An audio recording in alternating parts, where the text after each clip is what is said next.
Man, I love ambition. I mean, like all I work with are CEOs who are deeply ambitious and not just like financially ambitious, but like mission driven and um, ambitious. And if you look at like my days, it's like there's no way anybody would work the way I work if it wasn't for ambition. I think ambition is lovely. I think the question is with ambition, is it is it aligned? Is it aligned ambition or is it ambition based out of fear? That's the question. And like to me, it doesn't even make sense that self-awareness and ambition or um, like learning how to be happy and ambition are at odds. It doesn't even make sense to me that they would be. And I think that the question itself stems from fear. That the idea is that some way part of my personality is going to be destroyed if I really know myself, or some way in which if I see myself more clearly, I might not get the shit that I want.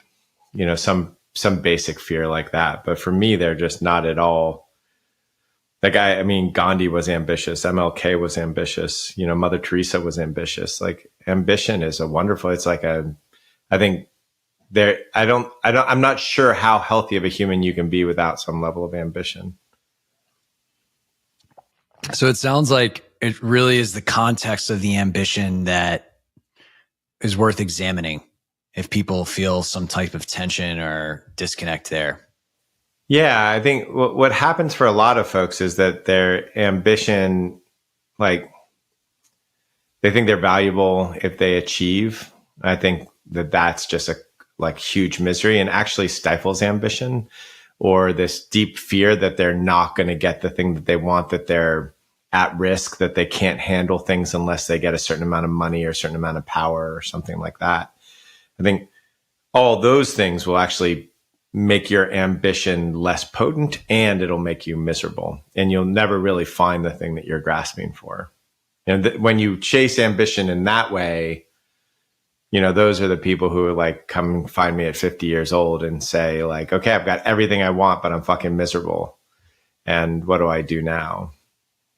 So I think all that matters is that there's an alignment. What I notice is that like, there's a lot of CEOs that I meet where they're just saying, okay, then I'm going to be able to do X, Y, and Z, and then I'm going to be able to sell the company, and then I'm going to be free, and then I'm going to have time for myself, and blah, blah, blah, blah. And that's a pretty good signal that the ambition isn't entirely aligned, right? Like Tara and I we were just finished this week-long retreat that we do called Groundbreakers, and we're exhausted after that. We're working ambitiously from like 7:30 in the morning till 10 o'clock, 10:30 at night, every day, 7 days. Big emotional content. It is not easy work. And we're at the end of that. We are exhausted. We're sitting in the hot tub.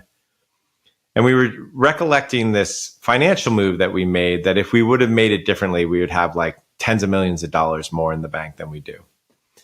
And we would have had it very early on. And I said, oh, you know, I wonder if we would, like, where we would be if we would have made that move, like what would have happened to us.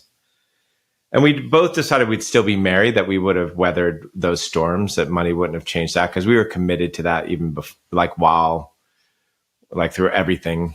But we weren't clear if we would have built the business that we've built, and that's growing every year.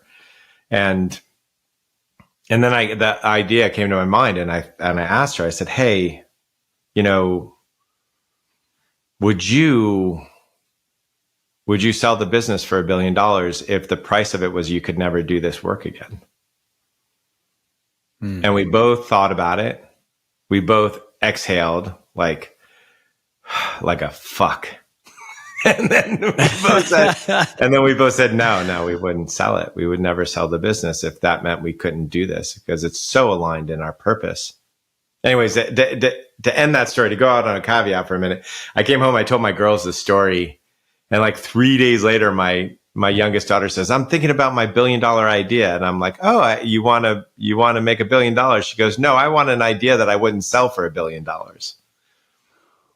Made me felt That's really good. That's some wisdom right there. Yeah. So That's really cool. She has that ambition, right? She has the ambition, but it's just not to make $1 billion. It's not believing that once I have money, I'll be free. It's not believing that once I've achieved this thing, I'll be valuable, or I'll see myself as valuable, or I'll be happy.